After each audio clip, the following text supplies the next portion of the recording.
बिस्मिल्लाहिर्रहमानिर्रहीम। बिस्मिल्लाहिर्रहमानिर्रहीम। Okay students, आज फ़िज़िक्स क्लास 8 चैप्टर नंबर 1 का टॉपिक पढ़ेंगे सिस्टम ऑफ यूनिट्स। सबसे पहले देखते हैं कि सिस्टम ऑफ यूनिट्स है क्या। The process of determination of units of physical quantities is called system of units. System of unit क्या है? The process of determination of units of physical quantities is called system of units. वो process जिसके ज़रिए हम physical quantities के units को determine करते हैं, उस प्रोसेस को हम कहते हैं, उस प्रोसेस को क्या कहते हैं? System of units. देखिए, इससे पिछले लेक्चर में हमने पढ़ा कि फ़िज़िकल क्वांटिटीज़ क्या चीज़ है। यहाँ पे वर्ड यूज़ हुआ है फ़िज़िकल क्वांटिटीज़। तो मैं थोड़ा सा रिपीट करते जाऊँ कि फ़िज़िकल क्वांटिटीज़ क्या है। अगर एक लाइन में मैं उसको डिफ़ाइन करूँ तो all those quantities which can be measured, वो तमाम फ़िज़िकल क्वांटिटीज़ जिसकी पैमाइश हम कर सके उसको हम फ़िज़िकल क्वांटिटीज़ कहते हैं। फॉर एग्ज़ाम्पल, मेरे हाथ में मार्कर है और मैं ये कहूँ कि ये मार्कर इतना है, ये मार्कर इतना है। अब ये इतना वर्ड ये क्या है? ये इस मार्कर की प्रॉपर्टी है इतना, और इस प्रॉपर्टी को हम कहते हैं लेंथ। इस इतने को क्या कहते हैं? लेंथ। लेंथ इस मार्कर की प्रॉपर्टी है। तो ये लेंथ क्या हुआ? ये फ़िज़िकल क्वांटिटी। अब इस लेंथ की मेजरमेंट भी मैं कर सकता हूँ, इसकी पैमाइश भी मैं कर सकता हूँ। तो वो क्वांटिटी जिसकी हम पैमाइश कर सके उसको हम फ़िज़िकल क्वांटिटी कहते हैं। तो लेंथ, इसकी पैमाइश हम कर सकते हैं, इसलिए ये लेंथ फ़िज़िकल क्वांटिटी है। ठीक है। तो ये हमने पिछले लेक्चर में पढ़ा था कि फ़िज़िकल क्वांटिटी है क्या। फिर हम उसको दो ग्रुप्स में डिवाइड करते हैं, fundamental quantities and derived quantity. हमने डिटेल में पढ़ा था कि फंडामेंटल क्वांटिटीज़ क्या है और डिराइव्ड क्वांटिटी क्या है। अच्छा, तो ये तो सिस्टम ऑफ यूनिट हुआ। The process of determination of units of physical quantities is called system of units. हर ज़माने में अलग अलग सिस्टम आया। किसी भी फ़िज़िकल क्वांटिटी को मेजर करने के लिए डिफरेंट सिस्टम बने। फिर वो सिस्टम किसी वजह से फ्लॉप हो गए, उसमें कोई नुक्स आया, वो रिजेक्ट हुआ, दूसरा सिस्टम बना, फिर उसमें कोई फॉल्ट, फिर तीसरा बना और आखिर में चौथा सिस्टम बना जो आजकल भी राइज है। पूरे दुनिया में यकसा यूनिफॉर्मली वो सिस्टम को अप्लाई किया जाता है फ़िज़िकल क्वांटिटीज़ को मेजर करने के लिए। सबसे पहले जो सिस्टम बना वो बना CGS system, CGS system of units, CGS system of physical quantities. इस सिस्टम में हम फिज़िकल क्वांटिटीज़ की मेजरमेंट करते थे CGS सिस्टम में। तो देखिए, इसमें क्या था? CGS सिस्टम इसमें हम मास को ग्राम में मेजर करते थे, लेंथ को सेंटीमीटर में और टाइम को सेकंड में। टाइम की पैमाइश हम सेकंड में करते थे, लेंथ की वो सेंटीमीटर में और मास की ग्राम में। तो ये सबसे पहला सिस्टम था CGS system. C stand for centimetre, G stand for gram and S stand for second. So as a whole this system is called CGS system. फिर उसके बाद दूसरा सिस्टम बना सिस्टम ऑफ यूनिट्स, जिसके ज़रिए हम फिज़िकल क्वांटिटीज़ को major करते थे।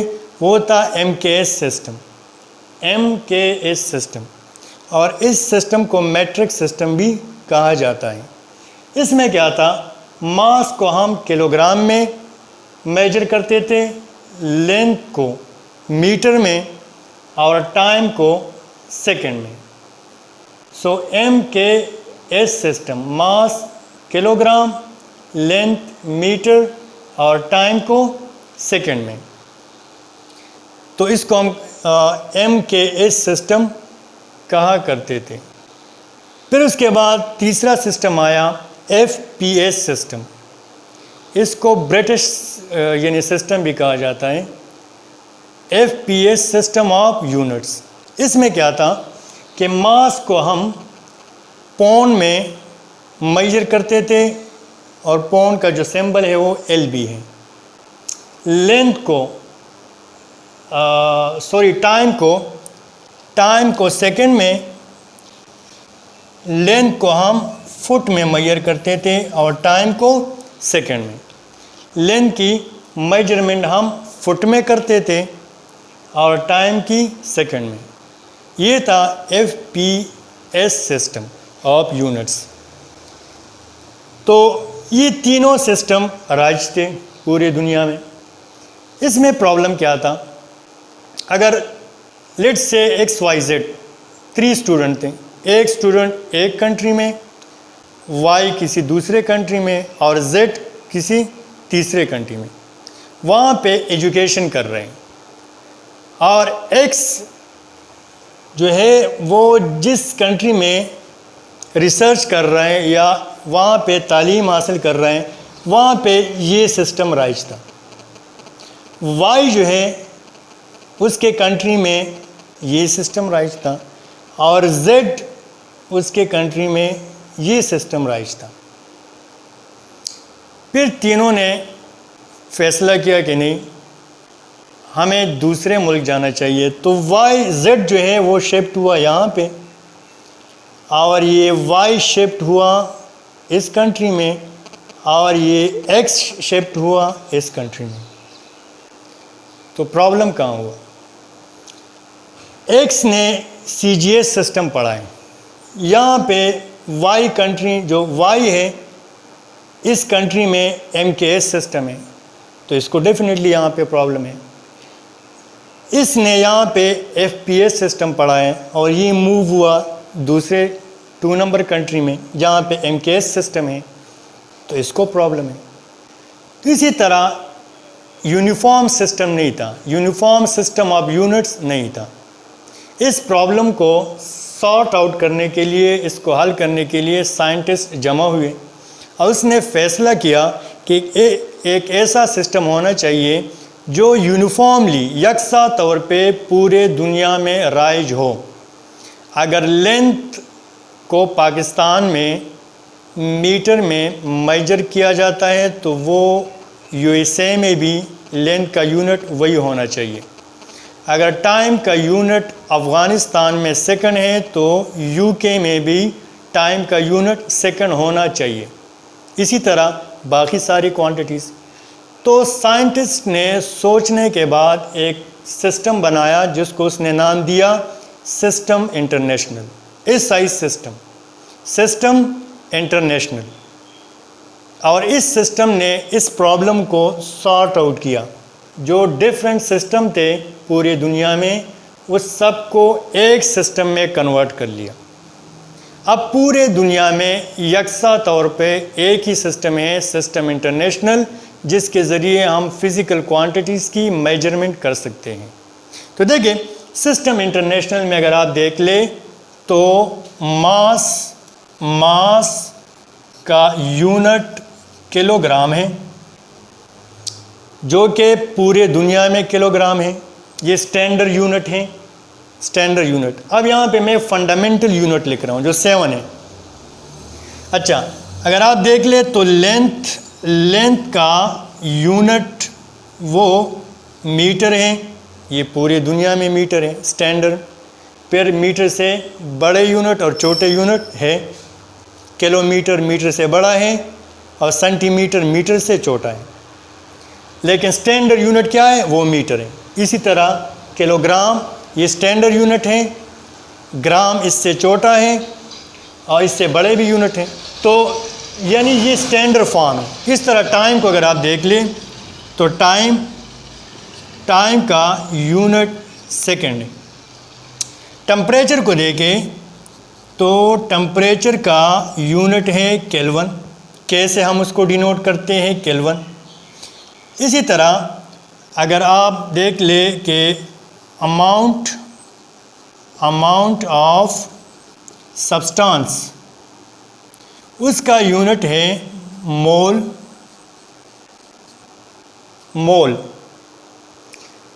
और लुमिनस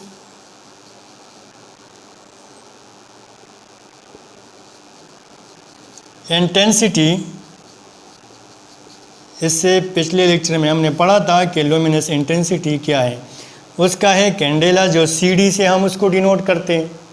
तो देखिए 1 2 3 4 5 6। अच्छा, इसके अलावा एक यूनिट 7 यूनिट है टोटल। तो mass, length, time, temperature, amount of substance and luminous intensity. और 7वां जो यूनिट है वो है इलेक्ट्रिक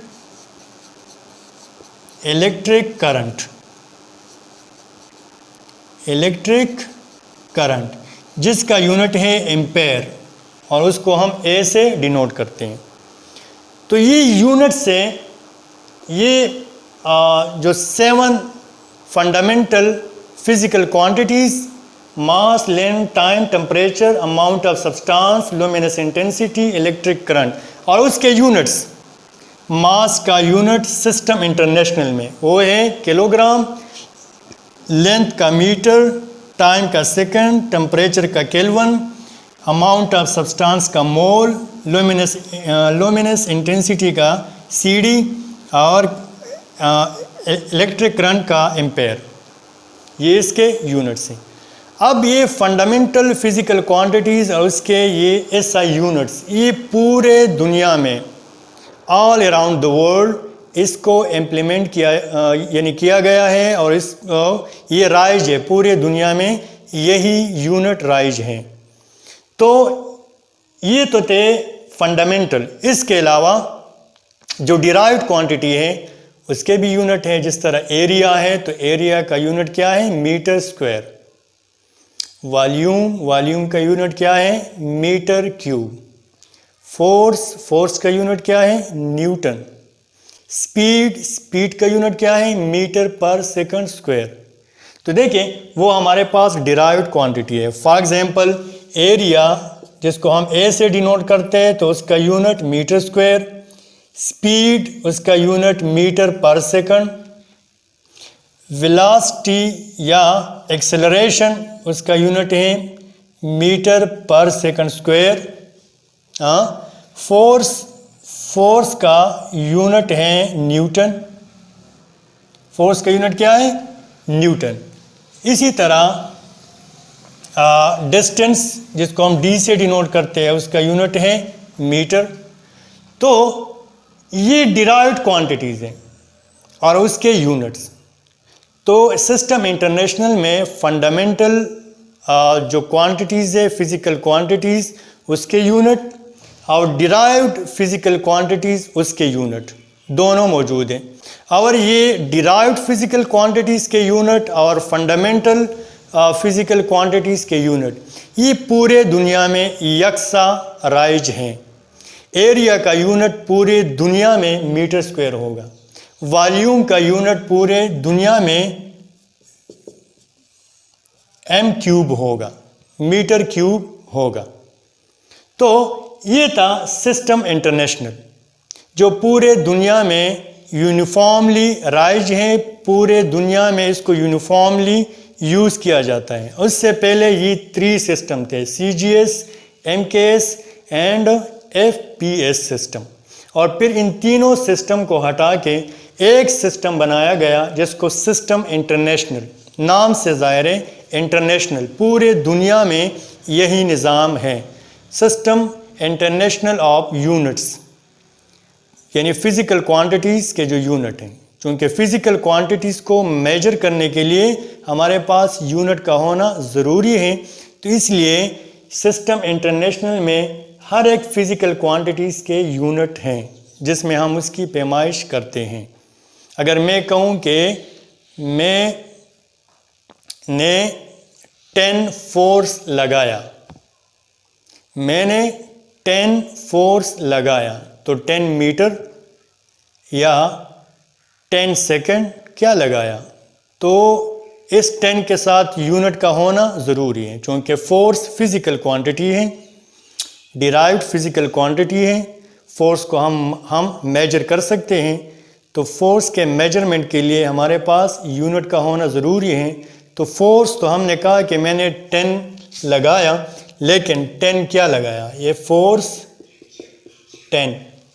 अब इसको एक्सप्रेस करने के लिए इस फिज़िकल क्वांटिटीज़ यानी इस फिज़िकल क्वांटिटी को एक्सप्रेस करने के लिए, बयान करने के लिए मेरे पास एक यूनिट का होना ज़रूरी है। तो यहाँ पे मैं कहूँगा कि मैंने 10 न्यूटन फोर्स लगाया। तो अब यहाँ पे न्यूटन क्या है, दिस इज़ यूनिट। और ये न्यूटन कौन से सिस्टम का यूनिट है, सिस्टम इंटरनेशनल का, सिस्टम इंटरनेशनल का ये यूनिट है। ओके स्टूडेंट्स, ये आज का टॉपिक था सिस्टम ऑफ यूनिट्स। उम्मीद है आपको समझ आ गया होगा। फिर भी अगर कोई क्वेश्चन है, you can ask me through WhatsApp group. इसको नीट कॉपी में नीट एंड क्लीन लिखे, इसके नोट्स बनाएं, उसका पिक्चर निकाल के व्हाट्सएप पे शेयर कर लें। इंशाल्लाह दूसरे लेक्चर के साथ दोबारा मिलेंगे, तब तक के लिए अल्लाह हाफिज़।